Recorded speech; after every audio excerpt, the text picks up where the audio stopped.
ایک دفعہ کا ذکر ہے، حضرت عمر بن خطاب رضی اللہ تعالی عنہ کا اثناء سفر ایک غلام کے پاس سے گزر ہوا۔ وہ بکریاں چرا رہا تھا۔ آپ رضی اللہ تعالی عنہ نے اس سے کہا کہ اے غلام، ایک بکری ہمیں بیچ دو۔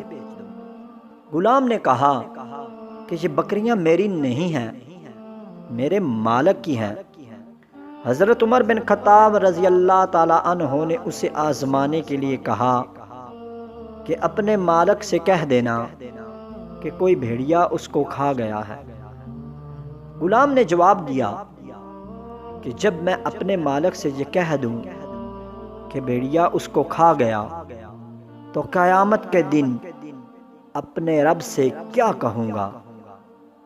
حضرت عمر رضی اللہ تعالی عنہ یہ سن کر رو پڑے، پھر اس کے مالک کے پاس گئے اور اس سے وہ غلام خرید کر آزاد کر دیا، اور اس غلام سے فرمایا کہ میں نے تجھے اس دنیا میں اس بات پر آزادی دلائی، مجھے امید ہے کہ تو آخرت میں انشاءاللہ مجھے آزادی دلائے گا۔